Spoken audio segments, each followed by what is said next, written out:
डर एक एहसास में आपका स्वागत है। इस चैनल पर आपको सुनने को मिलती हैं डरावनी और सच्ची भूतिया कहानियाँ। अगर आपको ऐसी ही वीडियोस देखना पसंद है तो हमारे इस चैनल को सब्सक्राइब करना ना भूलें। तो अब बढ़ते हैं आज की कहानी की ओर।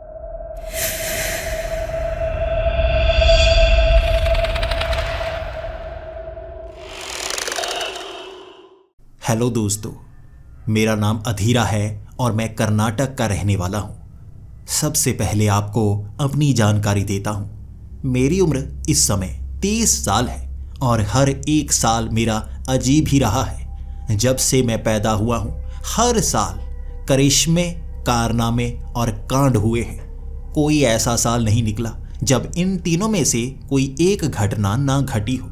जब मैं पैदा हुआ था तब यहाँ पर बाढ़ आ गई थी। उसके अगले ही साल यहाँ बहुत ज़्यादा बारिश हुई जिस कारण फसलें खराब हो गई। उसके अगले ही साल यहाँ पर भारी बीमारी फैल गई थी। इस तरह से हर एक साल की जानकारी मेरे माता पिता मुझे सुनाते रहते हैं। कोई एक ऐसा साल नहीं है जब करिश्मा, कांड या कारनामा ना हुआ हो। और मैं खुद को बदकिस्मत कहूँ या खुशकिस्मत, आज तक समझने की कोशिश कर रहा हूँ। क्यों कह रहा हूँ मैं ऐसा, वो भी बताता हूँ। बचपन से ही मेरी किस्मत बहुत ज़्यादा तेज़ रही है। जब मैं छोटा था तो छोटे छोटे पाचक के पैकेट खरीदा करता था। उन पाचक के पैकेटों में मुझे 5 रुपए से लेकर 10 रुपए का इनाम निकला करता था। मेरी किस्मत सबसे तेज़ हुआ करती थी। मैं कुछ भी खरीदता उसमें मुझे इनाम ज़रूर मिला करता था। कभी कभी नहीं भी मिला करता था, ये भी कहना चाहता हूँ। और जब मिला करता था तो बड़ा मिला करता था। मेरे दोस्त मुझसे बहुत ज़्यादा चिढ़ा करते थे कि मेरी किस्मत इतनी तेज़ क्यों है। और अब आप सोचने पर मजबूर हो गए होंगे कि मैं खुद को बदकिस्मत भी क्यों कह रहा हूँ। क्या मैं उस बाढ़, बीमारी या मौसम के कारण कह रहा हूँ? नहीं, जब भी मेरी किस्मत चमकी है मेरी किस्मत बिगड़ी भी है। वो पाचक के पैकेटों में निकले हुए 5 से 10 रुपए हर बार मैं जेब में डाला करता था और फटी जेब होने के कारण वो गिर जाया करते थे। या जब भी मैं कोई चिप्स का पैकेट खरीदा करता था उस इनाम से मेरे दोस्त वहाँ पर आ जाया करते थे और झगड़ा करके मुझसे छीन लिया करते थे। कह सकता हूँ कि जब भी मेरी किस्मत चमकी है मेरी किस्मत बिगड़ी भी है। इन दोनों में ऐसा भगवान ने बैलेंस बना के रखा है, मैं समझ नहीं पा रहा हूँ मैं खुशकिस्मत हूँ या बदकिस्मत हूँ। एक बार मुझे इनाम में 10,000 रुपये निकले थे और उसी वक्त मेरी माँ बीमार हो गई और वो पैसे माँ के इलाज पर लगवाने पड़े। और मेरे पिता की सेहत भी खराब रहती थी, उनका भी इलाज करवाया। अब खुद को मैं खुशकिस्मत कहूँ या बदकिस्मत, वो पैसे आए ही थे जाने के लिए, लेकिन मेरे माँ बाप का इलाज ज़रूर हो गया था। आज भी ऐसी बहुत सारी घटनाएं होती ही रहती हैं और मैं समझ नहीं पाता। ये तो तब तक होता रहा जब तक मैं 18 साल का नहीं हुआ। जब 18 साल का मैं हो गया मेरी किस्मत भी बालिग हो गई थी, यानी कि वो भी अब सब कुछ कर सकती थी और उसने करना शुरू भी कर दिया। जब मैं 21 साल का था मैंने एक लॉटरी की टिकट खरीदी थी और उस लॉटरी की टिकट में मुझे इनाम भी निकला था। वो इनाम था पूरे 5 लाख का। जब मैं उस टिकट को लेकर उसी टिकट बेचने वाले के पास गया तो उसने छोटा सा खोखा लगाया हुआ था। अब खोखा कहते हैं वो लकड़ी की छोटी सी दुकान जहाँ से वो टिकट बेचा करता था। वो मेरी टिकट को देखकर कहने लगा, वाह कमाल हो गया, 1% तो मुझे भी मिलेगा। और मैं उसके खोखे के बिल्कुल पास ही खड़ा था। तब दूर से एक गाड़ी इस तरफ बढ़ती आ रही थी और वो बार बार इधर उधर जा रही थी जैसे उसका बैलेंस ना बन रहा हो। वो गाड़ी सीधी उस खोखे से टकराई थी और उस आदमी को बहुत चोट लगी थी। लेकिन सबसे कमाल की बात, खोखे का हर सामान मिल गया, मेरी लॉटरी नहीं मिली और किसी ने भी उस लॉटरी पर क्लेम नहीं किया। समझ ही नहीं पाए कि वो लॉटरी कहाँ चली गई। अब बताइए मैं खुशकिस्मत हूँ या बदकिस्मत? जब मैं 25 साल का था तो मैं चलकर अपने दोस्त के घर जा रहा था। किसी ने बताया ही नहीं। रास्ते में वो गटर का ढक्कन खोल रखा था उन्होंने और मेरा ध्यान ऊपर पेड़ पर लगे हुए आमों पर था। पता नहीं कैसे मेरा पैर फिसला और मैं सीधा गटर के अंदर। मैं काफ़ी अंदर तक डूब गया था और पूरे शरीर पर गंदगी ही लगी हुई थी। कोई मुझे निकालना नहीं चाहता था। हर कोई हाथ देता और हाथ पीछे की तरफ खींच लेता और कहता, हम वहाँ हाथ नहीं डाल सकते, किसी को बुलाते हैं जो तुम्हें बाहर निकालेगा।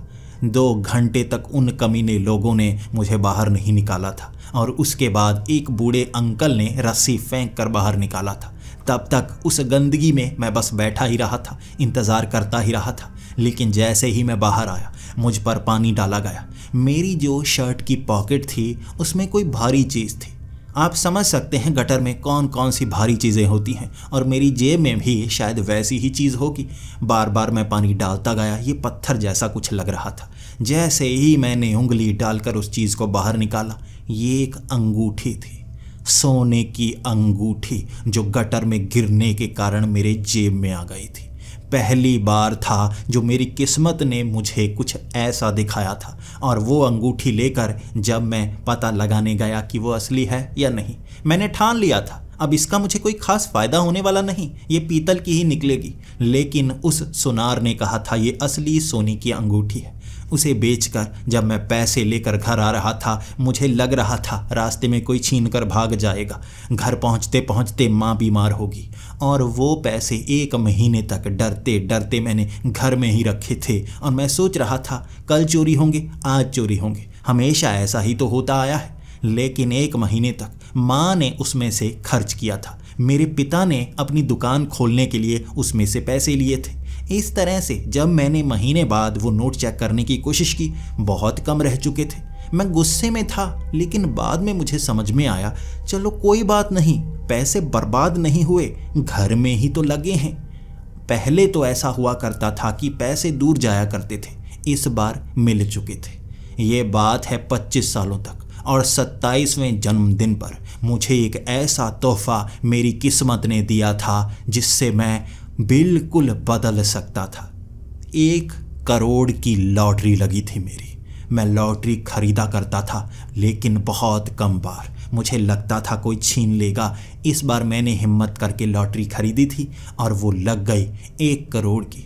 लेकिन जब तक पैसे मेरे हाथ में नहीं पहुँचे, तब तक मुझे लगता ही रहा कोई छीन लेगा, मेरी किस्मत मेरे ऊपर पड़ जाएगी और बदकिस्मती हावी होने लगेगी।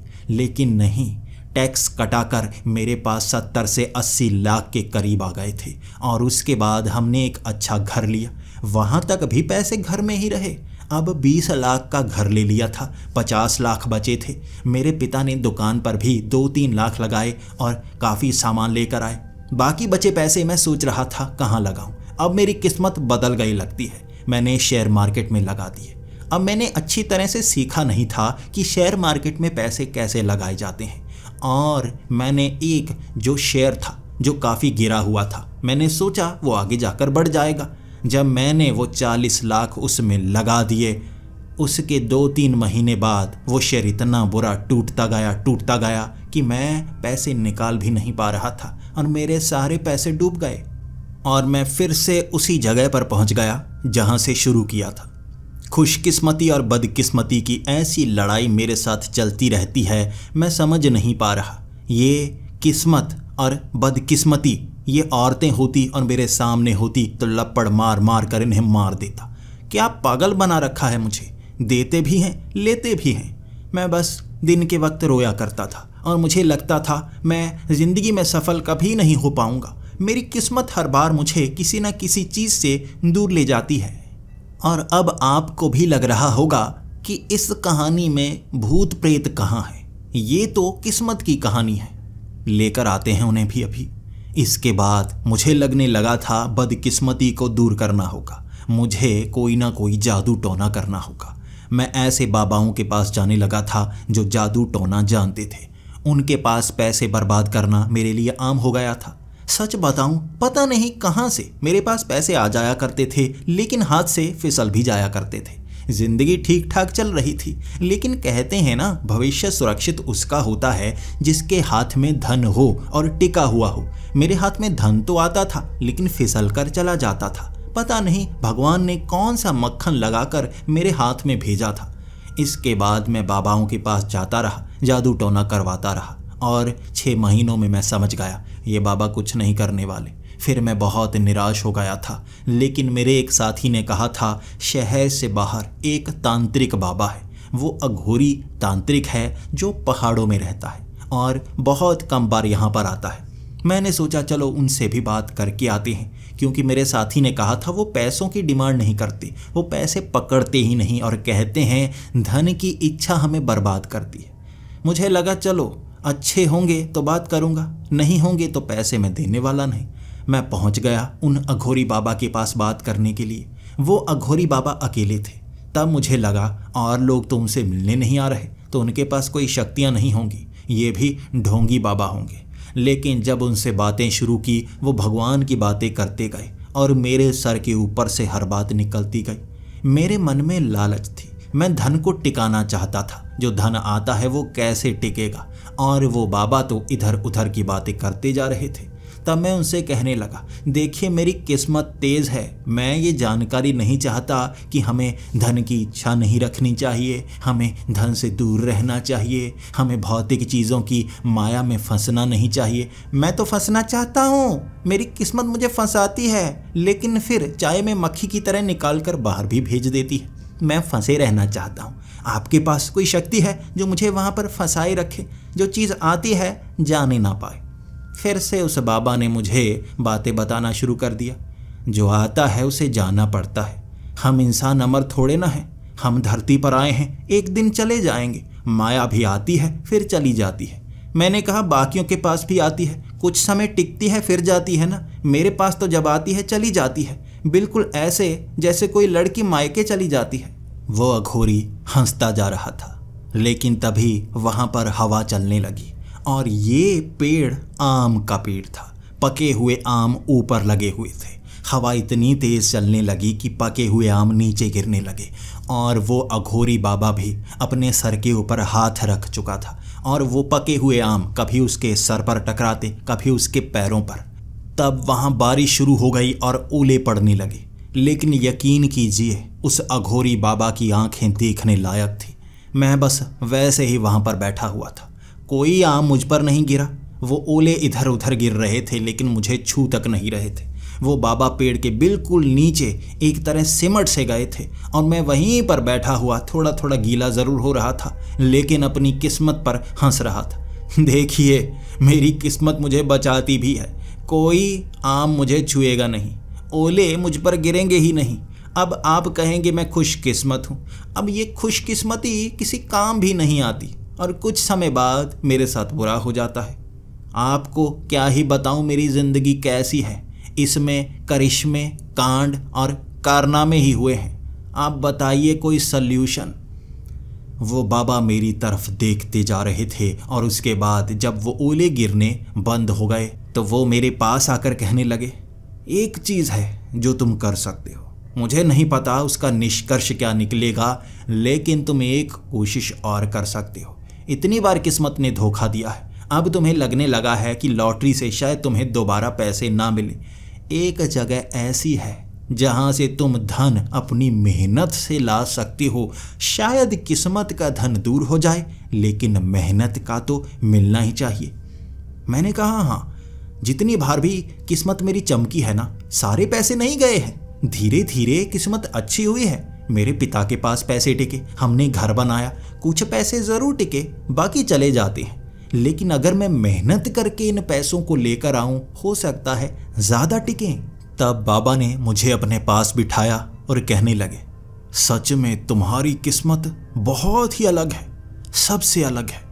तुम शायद एक काम कर सकती हो जो कोई और नहीं कर पाया है, लेकिन हिम्मत है वो करने की।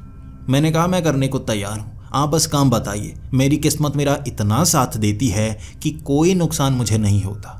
तो उस बाबा ने एक कहानी सुनानी शुरू कर दी। कभी पिशाचनी का नाम सुना है? मैंने कहा हाँ, पिशाच की पत्नी पिशाचनी। तब वो बाबा हंसकर कहने लगे हाँ समझ लो कुछ ऐसा ही, लेकिन कभी 75 पिशाचनी का नाम सुना है? मैंने कहा 75 पिशाचनी? अब एक पिशाचनी की कहानियाँ तो कई बार सुनी है, 75 पिशाचनियों की कहानी नहीं सुनी। फिर से बाबा हंसकर कहने लगे 75 पिशाचनियाँ नहीं, एक ही पिशाचनी है, नाम है 75 पिशाचनी, और वो यहाँ से काफ़ी करीब है। वहाँ जाने की हिम्मत किसी की नहीं होती, क्योंकि वो मौत का दूसरा नाम है। मैं अब सुनने लगा था क्योंकि ये कहानी काफ़ी इंटरेस्टिंग लग रही थी, और वैसे भी मुझे हॉरर स्टोरी सुनना काफ़ी ज़्यादा पसंद है। तो बाबा ने कहानी सुनानी शुरू कर दी। पास में ही एक पहाड़ी है, उसे ऊंची पहाड़ी कहा जाता है, लेकिन उस पहाड़ी का कद ज़्यादा ऊंचा नहीं है। आसपास की पहाड़ियाँ उससे ज़्यादा ऊंची हैं, फिर भी बस उसका नाम ऊंची पहाड़ी पड़ गया। ये मुझे भी नहीं पता क्यों पड़ा, लेकिन उस पहाड़ी के ऊपर एक पिशाचनी रहती है, और उस पिशाचनी के पास एक खजाना है। उस खजाने को पाने की कोशिश कई लोगों ने की है, और वो पिशाचनी लगभग 500 साल पहले जन्मी थी। वो पहले तो इंसान थी, लेकिन अपनी शक्तियों का विस्तार करके वो पिशाचनी बन गई। उसने किसी मर्द से शादी नहीं की, बल्कि वो उस पहाड़ के साथ चिपक गई और वहीं पर रहने लगी। वो वहाँ पर अपनी शक्तियों का विस्तार करती रही, लेकिन क्या करना चाहती थी वो, इसकी जानकारी किसी के पास नहीं है। जब भी वहाँ पर राजा हमला करने के लिए गए, वो उसका धन भी छीन लिया करती थी, और कहते हैं कि वहाँ पर उसके पास एक बड़ा खजाना है। उस खजाने को किसी ने देखा तक नहीं, और सबसे खतरनाक बात, 75 पिशाचों ने हमला किया था उस पर। 75, एक एक करके वो पिशाच उस पिशाचनी को मारने के लिए वहाँ पर गए, लेकिन वो पिशाचनी इतने ज़्यादा खतरनाक है कि हर पिशाच को मार देती थी। 75 पिशाचों को मारा है उसने, इसीलिए उसे 75 पिशाचनी कहा जाता है। कहा जाता है कि वो बहुत ज़्यादा खतरनाक है। कई तांत्रिक उसे पकड़ने के लिए वहाँ पर गए, लेकिन मौत के घाट उतार दिए गए। पिशाच पिशाचनियों से ज़्यादा ताकतवर होते हैं, और 75 पिशाचों को मारने के बाद उसके पास कितनी शक्ति आ गई होगी, कोई सोच तक नहीं सकता। अब उसके पास जो खजाना है, तुम अपनी किस्मत और मेहनत से अगर ला पाओ तो वो खजाना तुम्हारा होगा, क्योंकि वहाँ पर एक वरदान मिला हुआ है। जो भी उस खजाने को पा लेगा वो खजाना उसका होगा, और उससे कोई छीन नहीं पाएगा। मैं ये सुनते ही बहुत ज़्यादा खुश हो गया था, यानी कि वरदान मेरे इस अभिशाप वाली किस्मत को दूर करेगा। वो खजाना एक बार मेरा हो जाए, कोई छीन नहीं पाएगा, चाहे वो चोर हो, उचक्का हो, राजा हो, सरकार हो, कोई वो खजाना छीन नहीं सकते। ऐसी चीज़ चाहिए थी। मैं इस खजाने के लिए बना हुआ हूँ। समझ गया मेरी ज़िंदगी मुझे क्या दिखाना चाहती थी। मुझे 75 पिशाचनी के पास उसका अंत करने के लिए भेजना चाहती थी ये किस्मत। वो अघोरी बाबा भी मुस्कुरा कर कह रहे थे, तुम्हारी किस्मत सच में कमाल है, और मुझे लगता है कि तुम्हारी किस्मत तुम्हें उस खजाने तक लेकर जाएगी। और कहा जाता है कि वो बहुत बड़ा खजाना है, जिसे देखने पर लोग पागल हो जाते हैं। पागल मत हो जाना। मैंने कहा, मैं क्यों पागल हो जाऊंगा? खजाने को देखकर पागल लोग और ज़्यादा पागल होते हैं। मैं तो खजाने को देखकर खुश हो जाऊंगा। अपनी माँ के लिए ढेर सारे कपड़े लेकर आऊँगा, अपने पिता के लिए बड़ा सा शोरूम खोल कर दूंगा, ये सारी चीज़ें करूँगा। मैं इस तरह से पैसों को देखकर पागल नहीं होने वाला। उस अघोरी ने उसके बाद एक चमड़े के ऊपर बना हुआ नक्शा दिया था मुझे, और कहा था, यहाँ जाना चाहते हो तो अपनी किस्मत को कह देना, साथ देना। 75 पिशाचनी बहुत खतरनाक है, और वो रास्ता उससे भी ज़्यादा खतरनाक। मैं उस नक्शे को लेकर उसी जंगल की तरफ बढ़ गया था। अब उस ऊंची पहाड़ी को ढूंढना था, जो असल में छोटी थी। इसलिए उस नक्शे के पीछे साफ साफ लिखा हुआ था, रात के समय ही उस पहाड़ी को ढूंढा जा सकता है, दिन के समय वो पहाड़ी नज़र नहीं आती या समझ नहीं आती। इसका क्या अर्थ है? उस बाबा से ये बात तो पूछी ही नहीं। मैं तो जल्दबाजी में जंगल में पहुंच गया। अब वापस मैं जा नहीं सकता, क्योंकि समय बर्बाद मैं करना नहीं चाहता। अब माँ बाप से कुछ दिनों की छुट्टियां लेकर आया हूँ कि मैं कैंपिंग पर जा रहा हूँ अपने दोस्तों के साथ, लेकिन मेरा दोस्त तो यहाँ है ही नहीं। मैं तो अकेला हूँ। इस जंगल में बढ़ते समय डर बहुत ज़्यादा लग रहा था, लेकिन सफ़र रात के वक्त करना था, दिन के वक्त सोना था। बड़ी अजीब सी बात आई गई थी मुझे। और इस जंगल में कई छोटे छोटे गांव भी बसे हुए थे, और ये खुशी की बात थी, क्योंकि जंगल में रहना मुश्किल होता है, गांव में रहना आसान होता है। किसी घर में घुस जाऊंगा, पूरा दिन बिताऊंगा और रात को चलना शुरू कर दूंगा। यही सोचा हुआ था मैंने, और रात के वक्त ही मैंने चलना शुरू किया। रात के वक्त वहाँ काफ़ी अजीब अजीब तरह की आवाज़ें आ रही थी। ये वो जानवर थे जो रात को उग्र हो जाते हैं और इंसानों पर हमला करते हैं। जब मैं उन पेड़ों के पास से गुजर रहा था, आसपास से आ रही वो आवाज़ें मुझे घबराहट पैदा करने के लिए काफ़ी थी और मैं समझना चाहता था वो आवाज़ें किसकी हैं। कभी तो जानवरों के चलने की आवाज़ें आ रही थी, तो कभी पेड़ों के ऊपर से वो बड़े बड़े पक्षियों की आवाज़ें। वो बार बार हिलने लगते जब मैं उनके करीब जाता। तब मैं महसूस करना चाहता था पिशाचिनी, वहाँ पिशाचिनी है, कहीं उसकी रेंज इतने दूर तक तो नहीं, कहीं पिशाचिनी ने पहचान तो नहीं लिया, उसे ढूंढने के लिए कोई आया है। नक्शा जल्दी जल्दी मैंने जेब में डाल लिया था और उसकी छवि आंखों में छपा रखी थी। आखिर मुझे दोबारा नक्शे खोलने की ज़रूरत ना पड़े, बस दिमाग में याद करके ही मैं आगे बढ़ना शुरू हो जाऊं। वो पहली रात का सफ़र ज़्यादा लंबा नहीं रहा था। घबरा घबरा कर मैं पेड़ों पर चढ़ जाता। मुझे लगने लगता नीचे कोई शेर ना आ जाए, लेकिन हर बार कोई ना कोई सूअर या छोटा मोटा जानवर निकलता। फिर मैं उतरता, फिर चलता, फिर आवाज़ें सुनकर डर जाता, कहीं छिप जाता। लंबा सफ़र तय कर ही नहीं पाया मैं, लेकिन सुबह होते होते एक गांव तक पहुंच गया। जब मैं उस गांव में पहुंचा था, उस गांव के लोग मुझे देखकर बहुत ज़्यादा हैरान थे। मैं इस दिशा से आया था, आखिर इस दिशा से कोई आता ही नहीं, उन्होंने कहा, और मैं तब खुद डरा हुआ था। इस दिशा से कोई क्यों नहीं आता? क्या यहाँ से रास्ता काफ़ी ज़्यादा खतरनाक है? मैं उस नदी को पार सच में बड़ी मुश्किल से कर पाया। क्या आगे का रास्ता और मुश्किल भरा होगा? तो उन्होंने इशारा कर दिया, तुम उस दिशा में जंगल के बीच से क्यों आए? साइड में बड़ी सी सड़क तो बनी हुई है, वहाँ से किसी से लिफ्ट ले लेते तो इस गांव तक आसानी से पहुँच सकते थे। ये सुनकर सबसे ज़्यादा शॉक हो गया था मैं। तब उनसे कहने लगा, अब मुझे कल आगे भी बढ़ना है, आप बताइए वहाँ जाने वाली सड़क कौन सी है?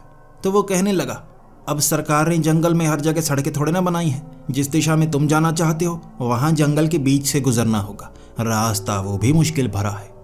अब मैं थक चुका था और दिन के वक्त वहीं पर सोना चाहता था, लेकिन गांव वालों ने मना कर दिया। आप यहाँ किसी के घर में सो नहीं सकते, क्योंकि गांव वाले दिन के वक्त जंगल में जाया करते थे, वहाँ से शिकार करने के लिए, वहाँ से सब्जियाँ फल लाने के लिए, और अपने घरों पर उन्होंने औरतों को और बच्चों को बिठा रखा था ताकि चोर उचक्के आकर सामान उठाकर ना ले जाए।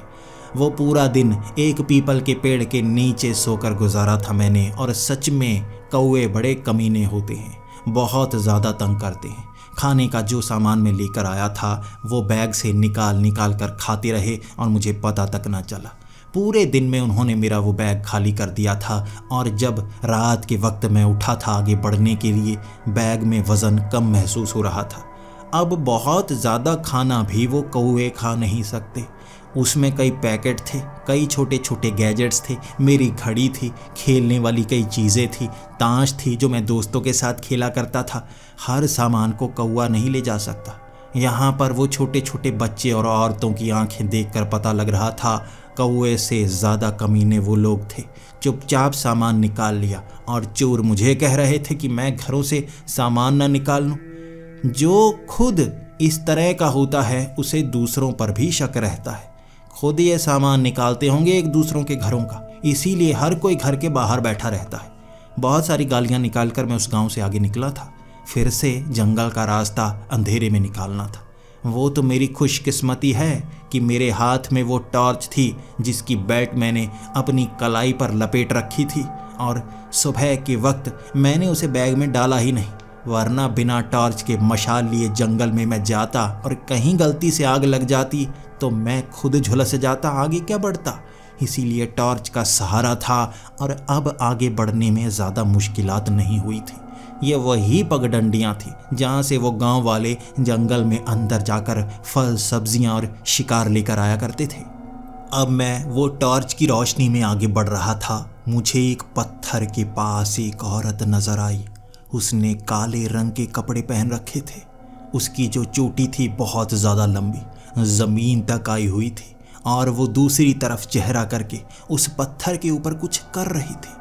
मैं उसे हिलता हुआ देख रहा था, लेकिन मेरी तरफ चेहरा होता तो मैं पहचानता, कहीं ये वो पिशाचनी तो नहीं। और वो ऊंचे पहाड़ी की बात, यहाँ पर नक्शा खत्म नहीं होता, वो तो आगे की तरफ बढ़ता है ना। रास्ते में ही पिशाचनी की वो पहाड़ी मिल गई। नाम ऊंची पहाड़ी, ये तो मैदान है ना। ये क्या पागल बना रखा है उस अघोरी ने? सच में वो नक्शा असली है या नहीं? अब जानने के लिए मुझे उसके करीब जाना होगा, लेकिन 75 पिशाचिनी 75 पिशाचों को मारने वाली मेरा तो 1 मिनट में कचूमर निकाल देगी। मुझे कोई हथियार चाहिए होगा। अब मैं हथियार तो लेकर ही नहीं आया, दिमाग में आया ही नहीं कि मुकाबला भी करना है। मैं पास में ही छोटे से चाकू को लेकर आया था, जिससे एक डंडे को खुरच खुरच कर मैंने भाला बना दिया। अब भाले को लेकर मैं आगे बढ़ रहा था कि पिशाचिनी ने हमला करने की कोशिश की तो उसके पेट में घुसेड़ दूंगा वो भाला। अब मैं धीरे धीरे चलता हुआ उस औरत के करीब जा रहा था। दिल की धड़कन बहुत ज़्यादा तेज थी और ठक ठक की वो आवाज़ और वो सुगंध सी आसपास फैली हुई थी। ऐसा लग रहा था जैसे वो कोई खाने पीने की चीज़ बना रही हो। ज़रूर उसने किसी का शिकार किया होगा और हो सकता है किसी इंसान के शरीर के हिस्से काट रही हो वो। अब उससे बात तो करनी ही होगी, खजाना तो तभी मिलेगा ना। उसके बाद धीरे धीरे चलता हुआ मैं उस औरत के करीब गया और उसे थोड़ा सा भाला चुभोया मैंने। वो अचानक उछल कर खड़ी हो गई और जैसे ही उसने मेरी तरफ देखा, उसका चेहरा भयानक था। उसे देखकर मैं डर सा गया था। चेहरे पर बहुत सारी झुर्रियाँ सी थी और मैं एक पेड़ के पीछे भाग कर आकर छिप गया और वो वहीं खड़ी आवाज़ लगा रही थी जो मेरी समझ में नहीं आ रही थी। उसकी आवाज़ भारी थी जो निकल नहीं रही थी गले से, लेकिन वो मुझ पर हमला भी नहीं कर रही थी। कुछ बोलकर दोबारा ठक ठक करना शुरू हो गई। अब ये है भयानक। मैं पहले सोचकर क्यों नहीं आया कि वो भयानक भी हो सकती है। पिशाचनियाँ तो भयानक ही होती हैं ना। मेरा ही दिमाग खराब है। अब डरा क्यों मैं? उसके सामने मुझे हिम्मत दिखानी होगी, तभी उसे पता चलेगा ना कि मैं शक्तिशाली मर्द हूँ और किसी पिशाचनी से डरने वाला नहीं। फिर से मैं भाला लेकर उस तरफ गया। अब एक हाथ में चाकू था, दूसरे हाथ में भाला। अब मैं जैसे ही उसके करीब गया, उसने अपना मुंह पीछे की तरफ घुमाया। वो डरावना सा चेहरा था। उसे देखते ही मैं कहने लगा, ओ पिशाचिनी, मुझे अपने खजाने का राज बता। कहाँ रखा है तूने वो खजाना? दे दे मुझे, उसे लेने के लिए आया हूँ मैं। तब उस औरत ने नीचे की तरफ हाथ किया। उसने नीचे कई पत्ते रखे हुए थे और पत्थर से उन पत्तों को मसल रही थी। तब उसने इशारा किया और कुछ बोला जो मेरी समझ में नहीं आया। उसके गले से आवाज़ नहीं निकल रही थी। जब मैं उसके करीब गया, अब भाला मैंने उसके गर्दन के करीब कर दिया था और मैं उससे कहने लगा, ओ भयानक पिशाचिनी, बता कहाँ है खजाना? और उसकी आवाज़ निकली, ये है, यही बनाया है अब तक सुबह का मैंने, ले जाओ ये। मैं उन पत्तों की तरफ देखकर हैरान हो गया था। ये कैसा खजाना है? मुझे तुम्हारा खजाना चाहिए ओ पिशाचिनी। फिर वो कहने लगी, जवानी में मैं खूबसूरत हुआ करती थी, अब मेरी उम्र ज़्यादा हो गई है, अब थोड़ी झुर्रियाँ पड़ गई हैं चेहरे पर, मैं पिशाचनी तो नहीं लगती ना। फिर मैंने चेहरा अच्छे से देखा। सच में वो भयानक चेहरा तो था, लेकिन एक बूढ़ी औरत का था। चेहरे पर बहुत ज़्यादा झुर्रियाँ थी, इसलिए मुझे डरावना लगा और उसकी पीठ पर कुबड़ भी निकला हुआ था। अब मैं उससे कहने लगा, तुम अगर पिशाचनी नहीं हो तो यहाँ जंगल के बीच में इतने अंधेरे में बैठे क्यों हुई हो? उसने कहा, अब क्या करूं, मेरे बच्चे मुझे तंग बहुत करते हैं, मुझसे वो तेल की मांग करते रहते हैं, देखो मेरे लंबे बाल। उसकी चोटी सच में बहुत लंबी थी, ज़मीन को छू रही थी। काले बाल थे उसके, भले ही उसकी उम्र 80 से 90 साल लग रही थी। फिर से मैंने भाला ऊपर की तरफ कर दिया और कहा, सच बताओ, तुम साधारण बूढ़ी औरत नहीं लगती। ये इतने लंबे बाल किसी चुड़ैल के होते हैं, किसी पिशाचिनी के होते हैं। हो ना तुम पिशाचिनी? वो कहने लगी, अब मैं क्या करूं, हमारे पास राज हैं, हम ये जंगलों का तेल बनाते हैं, शहरों में बहुत बिकता है, उससे देखो हमारे बाल कितने लंबे हो गए हैं। अब शहरों में एडवर्टाइजमेंट करवाना भी शुरू कर दिया है हमने, बहुत जगह ऑर्डर्स आ रहे हैं और मेरे जो बेटे हैं मुझसे तेल बनवाते रहते हैं। अब जड़ी बूटियाँ वो ढूंढ कर लाते हैं, कभी कभी वो काम भी मुझे करना पड़ता है। अब बेटे तो शहरों में चले जाते हैं तेल बेचने के लिए, पीछे से इन जड़ी बूटियों को घिसते घिसते तेल बनाना पड़ता है। तुम्हें भी चाहिए? तुम्हारी आगे वाली खोपड़ी गंजी हो चुकी है। अब सारा माजरा समझ में आ गया। जिसे मैं पिशाचनी समझ रहा था वो एक बूढ़ी औरत थी जो तेल बना रही थी शहरों में बेचने के लिए। फिर मैं क्या करता, मैं आगे की तरफ बढ़ने लगा। पास में ही मुझे कई घर दिखे थे। यहाँ पर भी 20 से 25 घर बने हुए थे। छोटे से गांव की तरह ये लोग रहते थे। यहाँ पर तेल बनाया करते थे। अब मुझे तेल नहीं चाहिए, मुझे तो खजाना चाहिए। मुझे अब आगे बढ़ना था। वहाँ खड़ा होकर मैंने वो नक्शा खोला और रास्ता उस नदी से आगे की तरफ जा रहा था। पूरी रात फिर से मुझे चलना था। मुझे लगा था रास्ता छोटा है, आसानी से पार होगा, लेकिन इस बूढ़ी औरत ने बहुत समय बर्बाद कर दिया। फिर से नदी वाले रास्ते से मैं आगे बढ़ना शुरू हो गया। उस घने जंगल के अंदर से अब वो जानवरों की आवाज़ें डरा नहीं रही थी। 2 बार मुझे झटका मिल चुका था उस गांव से और उस बूढ़ी औरत से, इसलिए लंबा सफ़र जल्दी तय करने के लिए मैंने वहाँ तेज़ी से भागना भी शुरू कर दिया था। जब मैं भागता आसपास जानवर भी भागने लगते, उन्हें लगता शिकारी आ गया है, जबकि मैं तो उनसे बच रहा था। इस तरह काफ़ी लंबा सफ़र तय किया था मैंने। अब काफ़ी लंबा सफ़र तय करने के बाद वक्त 3 से 4 बजे का होगा। मुझे आगे रोशनी नज़र आई। अब ये जो पहाड़ था काफ़ी करीब था। वो रोशनी की तरफ तेज़ी से जाने लगा और वहाँ देखा मैंने 3 लोग थे। नीचे लकड़ियों में आग लगाकर उसके इर्द गिर्द घूम रहे थे, अजीब अजीब तरह का डांस कर रहे थे और एक पत्थर पर कुछ रखा हुआ था जिस पर उन्होंने कपड़ा डाला हुआ था। मुझे लगा यहाँ कुछ तो गड़बड़ है, या तो ये गांव वाले हैं या उस पिशाचनी के आसपास रहने वाला कोई हो सकता है।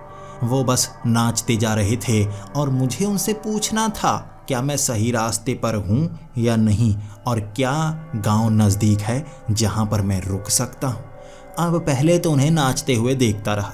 वो उस आग के इर्द गिर्द इस तरह से नाच रहे थे जैसे उन्हें बहुत ज़्यादा खुशी हुई हो। उसके बाद उस पत्थर पर रखी चीज़ से थोड़ा सा कपड़ा उठाते, फिर देखते, फिर से कपड़ा उसी तरह रख देते।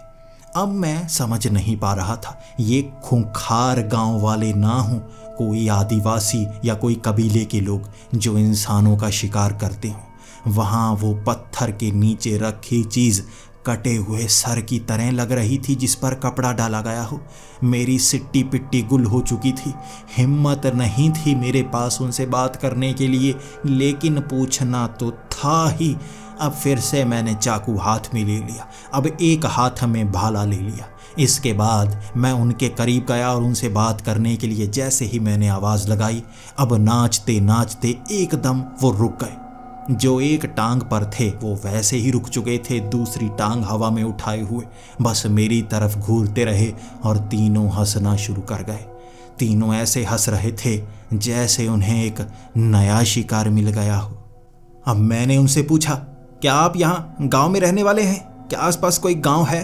दिन का वक्त होने वाला है और मुझे किसी गांव में रुकना है, कोई ऐसी जगह पर रुकना है जहाँ आप रुके हुए हों। आप कहाँ पर रहते हैं? और वो तीनों हंसते हंसते, हम तो यहीं पर रहते हैं, तुम भी यहाँ हमारे साथ रुक सकते हो। कहाँ रुकना चाहते हो बताओ? मैं इधर उधर देखता रहा। कोई टेंट नहीं लगा हुआ था, कोई घर नहीं बना हुआ था। आखिर वो कहाँ पर रुके होंगे? उसके बाद मुझे वो जो पत्थर पर रखी हुई चीज़ थी जिसे मैं सर समझ रहा था, उसे थोड़ा थोड़ा हिलते हुए देखा मैंने। मैं घबरा चुका था, डर चुका था, और वहाँ पास में एक चाकू पड़ा हुआ था। उस पर तो नज़र ही नहीं पड़ी। ये बड़ा चाकू था जिससे मांस को काटा जाता है और उसकी धार काफ़ी तेज़ लग रही थी। अब वो फिर से नाचना शुरू कर गए और कहने लगे, आओ हमारे साथ नाचो, खुशियों का माहौल है, खाना मिला है खाना। अब मैं उनके पास जाता भी तो कैसे? अभी उनके रिवाज नहीं पता थे। ये नहीं पता था वो इंसानों को तो नहीं मारते, मुझ पर हमला तो नहीं करेंगे। बस मैं वहीं पर खड़ा उनसे पूछता रहा, बताइए मुझे आसपास कोई गांव है? उन्होंने कहा, नहीं कोई गांव नहीं है। फिर मैंने कहा, आप कहाँ पर रहते हैं? तो उनका जवाब आया, हम तो यहीं जंगल में रहते हैं। भूत जंगलों में वीरान जगह पर ही तो रहते हैं, गांव में थोड़े न रहते हैं। ये सुनते ही मेरी सिट्टी पिट्टी खुल थी, टांगे मेरी कांपना शुरू हो गई। ये भूत है? फिर चेहरे पर मैं मुस्कान लेकर आया कि ये मजाक कर रहे होंगे। मैं थोड़ा सा हंसकर बोला, अरे मजाक मत कीजिए, सच बताइए, मैं पहले से काफ़ी डरा हुआ हूँ, मुझे और मत डराइए। फिर उन्होंने जो रूप बदला, उनका चेहरा भयानक सा हो गया था। उनके सर के अंदर मुझे खोपड़ी साफ साफ नज़र आ रही थी। वो थोड़े थोड़े धुंधले से हो गए थे, जैसे भूत प्रेत होते ही हैं। फिर भी वो उस लकड़ी के इर्द गिर्द नाचे जा रहे हैं। अब मुझे लगा मुझे यहाँ से भागना होगा।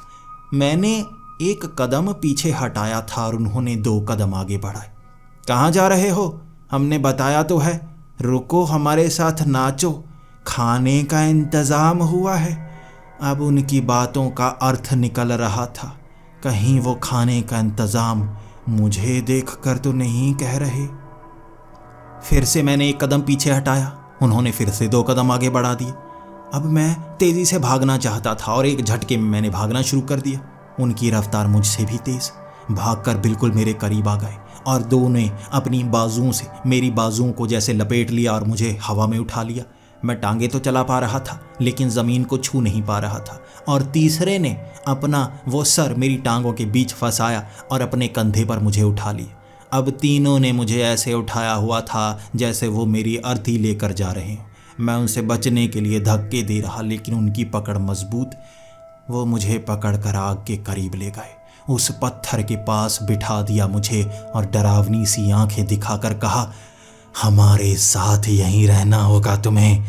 आज खाने का इंतज़ाम हुआ है, खाने का इंतज़ाम हुआ है। दर्द नहीं चाहते तो हिलना मत। मैं अब रो रहा था, बहुत ज़्यादा घबरा रहा था। उन्होंने अपने हाथ में चाकू ले लिया और हिलने की हिम्मत नहीं थी मेरी। धीरे धीरे एक आदमी ने वो कपड़ा हटाया था। मुझे लग रहा था उसके नीचे कटा हुआ सर होगा और मेरा सर भी वो वैसे ही काटेंगे। कपड़े के नीचे से तरबूज निकला और उन्होंने वो चाकू से तरबूज के 4 टुकड़े कर दिए और वहाँ पर हंसकर कहने लगे, दावत का इंतज़ाम हुआ है, आज बहुत समय बाद खाना मिला है, आज मेहमान भी आए हैं, हो जाए पार्टी। ये सुनते ही मैं हक्का बक्का रह गया और डरती हुई आवाज़ में कहा, तुम इंसानों को तो नहीं मारते ना? वो तीनों हंसकर कहने लगे, हम इंसानों को क्यों मारेंगे, हम शाकाहारी हैं और शाकाहारी चीज़ें खाते हैं। हमें खाने की चीज़ें बहुत कम मिलती हैं, किसी न किसी से छीन कर लेकर आते हैं या जो पेड़ों पर लगते हैं वो खाते हैं। आज बड़ी मुश्किल से तरबूज मिला है, पार्टी होगी पार्टी, और तुम हमारे मेहमान हो, चौथा हिस्सा तुम्हारा भी। इसे खाने के बाद तुम जा सकते हो, मेहमान को खिलाए बिना जाने नहीं देते हम। वहाँ बैठकर वो तरबूज खाया था मैंने, और धीरे धीरे जब वहाँ पर रोशनी होना शुरू हो गई, वो मेरी आंखों के सामने से गायब हो गए। लेकिन गायब होने से पहले अपना अपना हिस्सा वो खाकर गायब हुए थे और अपना तरबूज भी मैंने ख़त्म किया। वहाँ साइड में चाकू रखा और अदृश्य थे, वो नज़र नहीं आ रहे थे, आवाज़ें ज़रूर आ रही थी। मैं उनसे कहने लगा था, देखिए आपका शुक्रिया जो आपने मुझे खाना खिलाया, मुझे डर था आप मुझे नुकसान पहुंचाएंगे, आप अच्छे हैं, अब मुझे जाने की इजाज़त दें। वो हंसने लगे थे और उनकी हंसी मेरे मजाक के बराबर थी, तो मैं चलकर अब आगे बढ़ना शुरू हो गया। अब उस नक्शे के अनुसार यहीं आसपास होनी चाहिए वो ऊंची पहाड़ी जो असल में छोटी है, और दिन का वक्त हो गया था। वो ढूंढेंगे रात को, मिलेगी रात को, तो अब दिन के वक्त आराम कहाँ पर करूं? पास में ही एक घर बना हुआ था, वो टूटा हुआ ज़रूर था लेकिन ऊपर छत थी, बाहर दरवाज़ा बना हुआ था, आसपास खंडहर और भी घर थे, तो दिन के वक्त वहाँ आराम किया जा सकता है। जल्दी से मैं घर के अंदर गया, वो दरवाज़ा लगाया और वहाँ काफ़ी घास फूस पड़ी थी, उसी पर सो गया मैं। लगभग पूरा दिन सोया था मैं, सारा काम आराम से हो गया। मुझे अंदाज़ा नहीं था यहाँ इतनी मुश्किल भरे रास्ते में इतनी आसानी से पहुँच जाऊँगा। किस्मत मेरी काफ़ी तेज़ है। 6 बजे के वक्त उठा था मैं और आसपास कई फल लगे हुए थे, उन्हें तोड़कर खाया मैंने। कई और चीज़ें मिली, वो भी खाता गया मैं।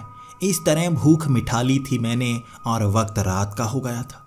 अब रात को वो पहाड़ी यहाँ पर नजर आनी चाहिए, कैसे पता चलेगा? पता चल गया, एक छोटी सी पहाड़ी, उसके ऊपर रोशनी जल रही थी। आसपास कहीं किसी पहाड़ी पर रोशनी नहीं थी, सिर्फ उस पहाड़ी पर थी। वो पहाड़ी थी काफ़ी छोटी, तो ये है वो पहाड़ी, ये सोचकर मैं आगे बढ़ने लगा। जब उस पहाड़ी पर चढ़ रहा था मुझे लगा था ऐसी पहाड़ी पर चढ़ना बहुत मुश्किल भरा होगा, लेकिन वो तो आसान था, रास्ता बना हुआ था ऊपर चढ़ने का। मैं आसानी से उस पहाड़ी पर चढ़ता गया और जहाँ से रोशनी आ रही थी वहाँ पर एक गुफा बनी हुई थी। अब गुफा के अंदर किसी ने आग जला रखी थी और अब मैं डर रहा था। 75 पिशाचिनी अब तक जो हुआ मेरी किस्मत ने मुझे बचा लिया। अब ये 75 पिशाचनी सामने है, इससे बचने के लिए दिमाग लगाना होगा, साथ में किस्मत का इस्तेमाल करना होगा, तब जाकर खजाना पा सकूंगा मैं।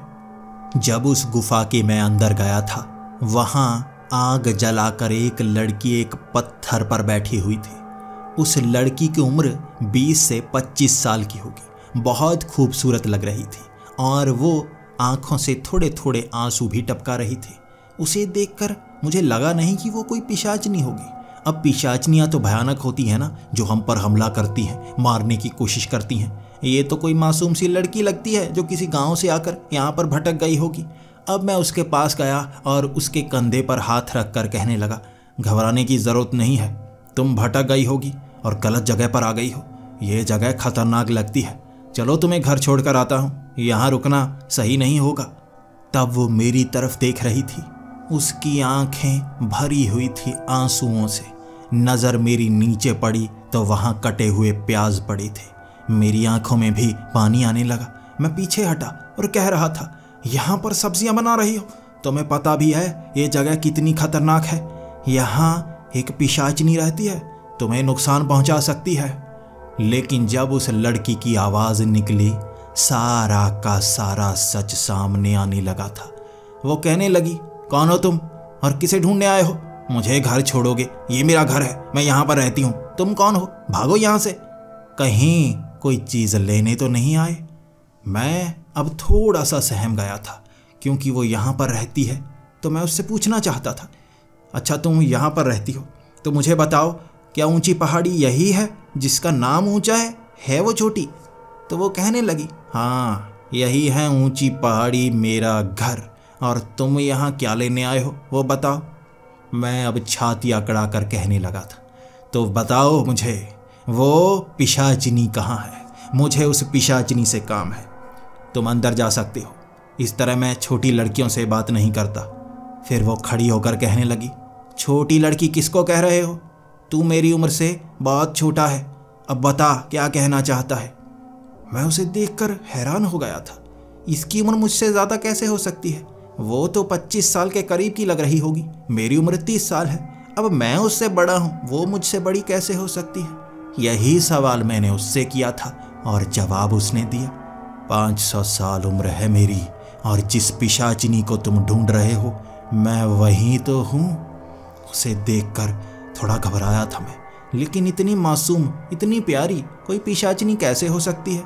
मैं अब हंसकर कहने लगा, मजाक मत करो, मुझे पिशाचिनी से मिलना है, वो भयानक डरावनी पिशाचिनी जिसे 75 पिशाचिनी नाम दिया गया है, 75 पिशाचों को मारने वाली, जो खजाने की रक्षा करती है।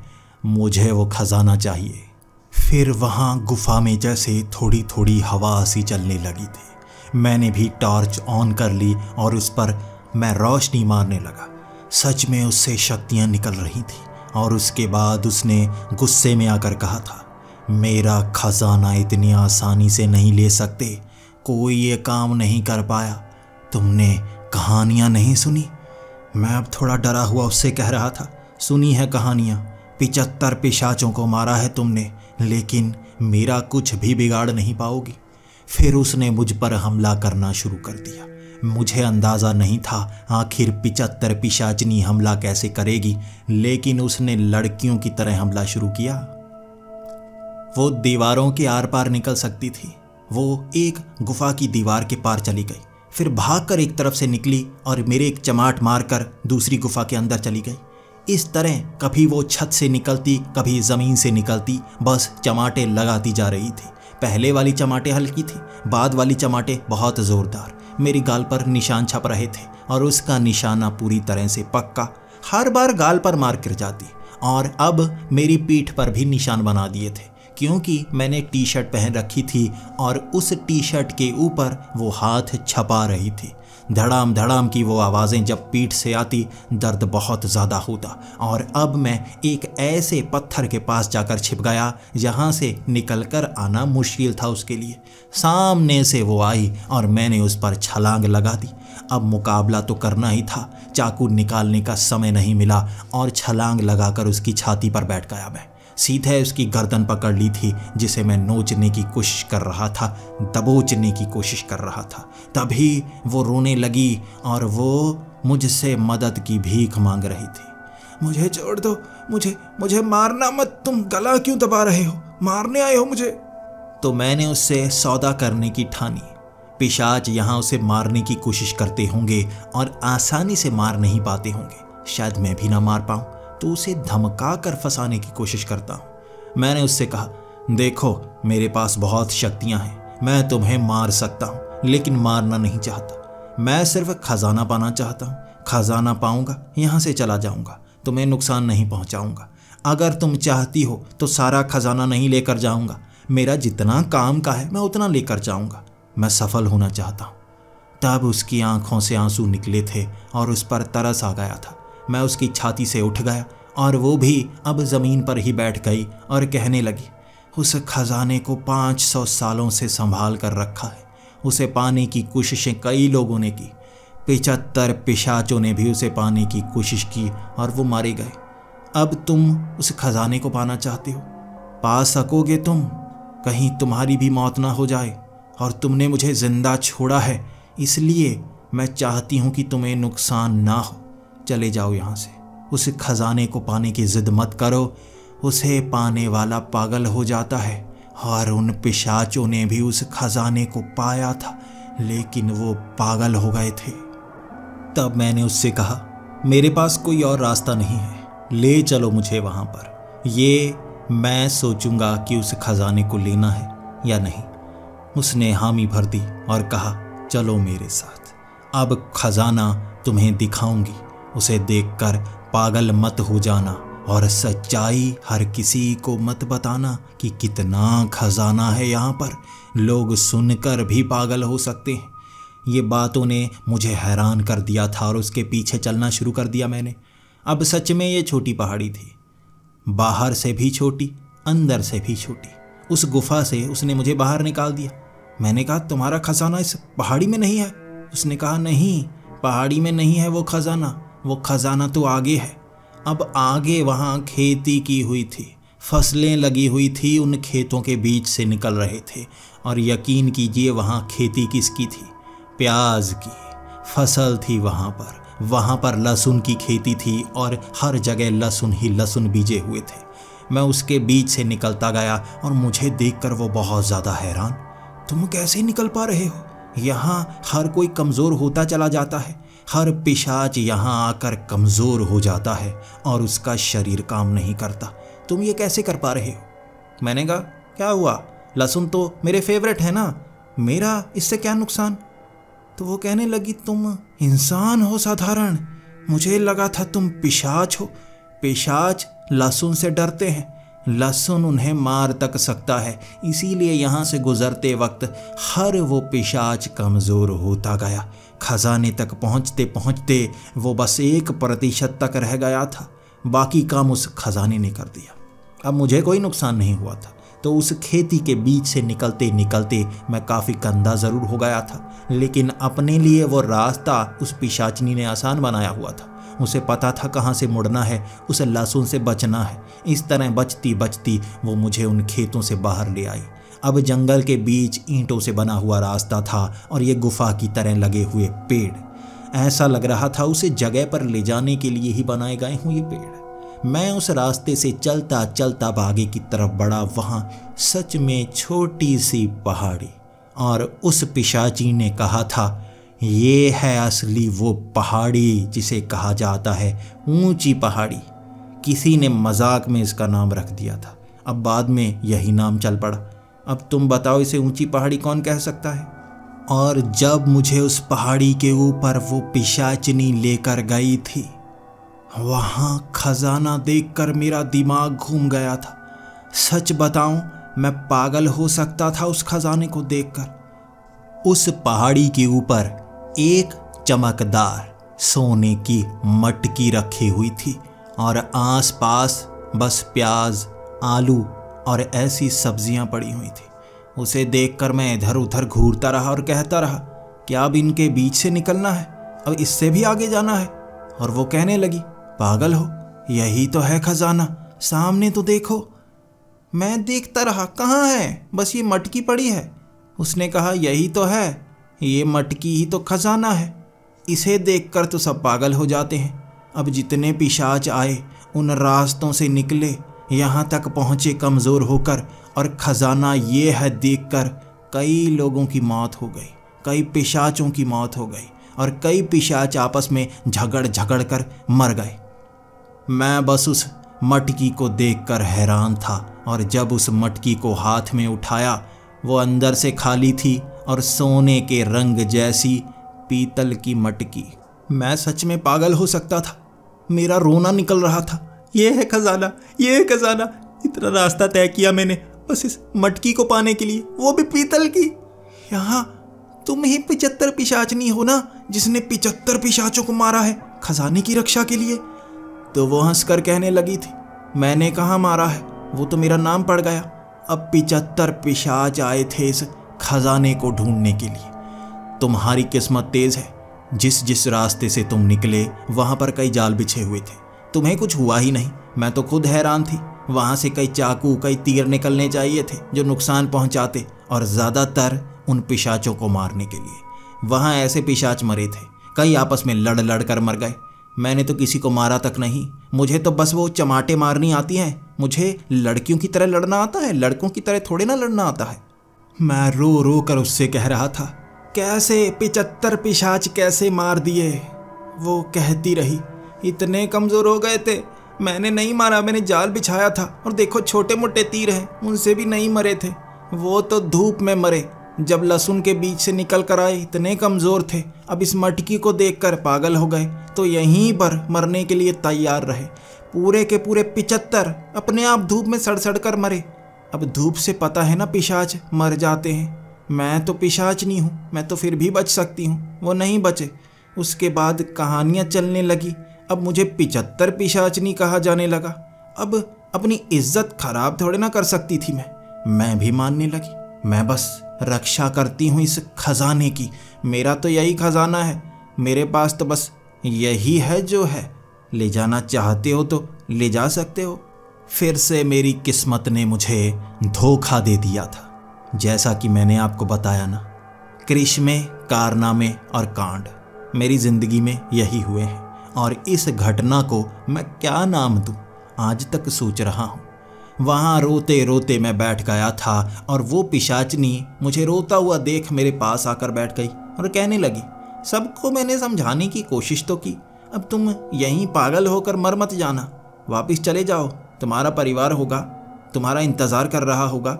अब तुम फंसकर थोड़े ना आए हो, जैसे कि उन पिशाचों को किसी ने भेजा था, अगर वो वापस आए उन्हें मार दिया जाएगा, इसीलिए वो यहाँ तड़प तड़प कर मरे। तुम्हारी तो ज़िंदगी होगी ना, समय बदल चुका है, वापस जाओ, अब ले जाओ इस मटके को, इससे इंजॉय करो, इससे धन की प्राप्ति करो। अब मैं क्या कहता, पीतल की मटकी से क्या ही एंजॉय करता, इससे ज़्यादा तो मुझे किस्मत ने पहले भी दे दिया है। अब उस मटकी को मेरी गोद में डाल दिया था उस पिशाचनी ने मुझे रोता हुआ देख, और कुछ आलू और प्याज भी उसमें डालकर कहा, तुम जा सकते हो, जी लो अपनी ज़िंदगी। आधा घंटा रोया था मैं, इतना सफ़र तय करके कुछ नहीं मिला, और बाद में जब मेरे आंसू सूखने लगे तो मुझे लगा यहाँ से खाली हाथ थोड़े ना जाऊँगा मैं। मेरी नज़रें उस पिशाचनी पर टिक गई थी, कितनी खूबसूरत थी। उसके बाद धीरे धीरे चेहरे पर मुस्कान आती गई। मुझे लगता रहा यहाँ से खजाना तो मैं लेकर ही जाऊँगा, भले ही वो पैसों का खजाना हो, धन का खजाना हो, या खूबसूरती का खजाना हो, क्यों ना इसे ही ले चलूं। फिर मुस्कुराते हुए मैंने उससे कहा था, मैं खाली हाथ नहीं जाना चाहता, मेरे साथ चलो, तुम कितनी खूबसूरत हो और मैं किस तरह जवान हूँ, हमारी जोड़ी अच्छी लगेगी। और उसके बाद उसने कहा था, तेरी दादी की उम्र की हूँ, उससे भी ज़्यादा, पता नहीं कितनी उम्र है मेरी, 500 साल हो चुके हैं, और तुझे मैं ही पसंद आई, और तेरे चेहरे में ऐसा क्या है जो मैं तुझे पसंद करूं? देख, चला जा यहाँ से, इससे पहले कि मैं गुस्सा करूं। अब मैं मुस्कुरा रहा था, लड़कियों की ना में ही तो हाँ होती है, मैंने ये कहावत सुनी थी। इसके बाद उसे मनाने के लिए मैं मुस्कुरा कर शाहरुख खान के वो डायलॉग मारता रहा, मैं तुमसे प्यार करने लगा हूँ, मैं यहाँ से खाली हाथ नहीं जाने वाला, भले ही तुम मुझे मार दो, मैं यहीं पर रहूँगा, लेकिन तुम्हें साथ लेकर जाऊँगा। तुमसे ज़्यादा खूबसूरत लड़की मैंने नहीं देखी। और उसने बस इतना ही कहा था, मटकी को खाली ले जाना चाहते हो या अस्थियों के साथ तुम्हारे माँ बाप के पास भेज दूँ? ये अभी निर्णय ले लो, बाद में मत कहना देर हो गई। मैं उसे पटाने की कोशिश करता रहा और अब आई वो पिशाचिनी के रूप में, बहुत ज़्यादा गुस्सा। उसने हाथ में वो पीतल की मटकी पकड़ी और जो मेरे सर पर मारनी शुरू की। मेरी पीठ पर मुक्के मारे, अपने नाखून निकालकर मेरी पीठ को खरोंच डाला था, चेहरे पर निशान डाल दिए थे। अब डर कर उससे दूर भाग रहा था मैं, उसी पहले वाली पहाड़ी की तरफ। और पीछे से देकर जो आलू प्याज उसने मारे, मुझे बहुत चोट लगी थी। गिरा गिरा कर पीटा था उसने। और एक बार तो जब उस पहाड़ी से मैं नीचे उतर रहा था, उससे दूर जाने के लिए मुझे बालों से पकड़ लिया था और बालों से पकड़ कर मुझे जो मारा उसने, और कहा, ओ ठरकी इंसान, तुझे खजाना मिल गया, अब भी जाने का नाम नहीं ले रहा। देख, अगर तू मुझे दोबारा दिखा तो यहीं पर बांध लूँगी और अगली बार तुम्हें ज़मीन में गाड़ दूँगी, सिर्फ बाल बाहर निकलेंगे जैसे बालों की खेती हो। दोबारा नज़र नहीं आना चाहिए।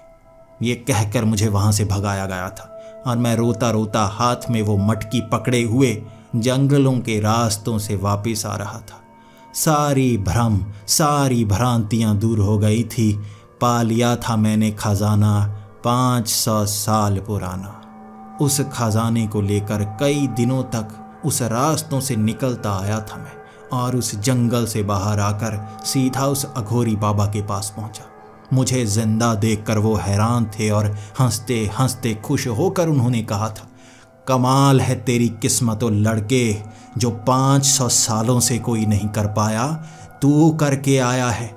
तेरी चोटें ये गवाही दे रही हैं, तू 75 पिशाचनी से लड़कर आया है और उसे मात देकर आया है। और उसके बाद जब पूरी सच्चाई उस बाबा को मैंने बताई थी और वो मटकी दिखाई थी, सच बताऊं, पहले तो 5 मिनट वो सोचते रहे, उसके बाद अगले 15 मिनट वो हंसते रहे। हंस हंस कर जब वो थक गए, फिर मुझसे कहने लगे, वो लड़के तेरी बात सच थी, तेरी बात सच थी। कोई नहीं जान सकता तेरी किस्मत अच्छी है या बुरी, तू मनहूस है या शुभ है, कोई नहीं जान सकता। तेरी किस्मत तुझे खजाने तक ले गई, लेकिन खजाना ही मटकी निकला। अब चला जा यहाँ से, तेरी मदद मैं भी नहीं कर सकता। तेरी किस्मत खुद ही जवाब देगी समय के साथ। इसके बाद जब मैं घर आया, मेरी चोटें देखकर मेरे माँ बाप ने पूछा था क्या हुआ। मैंने कहा कैंपिंग थोड़ी ज़्यादा खतरनाक हो गई, और ये साल भी मेरी ज़िंदगी का वो साल था जब कारनामा, कांड या करिश्मा हुआ। आप बताइए, इनमें से ये घटना आप किस श्रेणी में डालेंगे?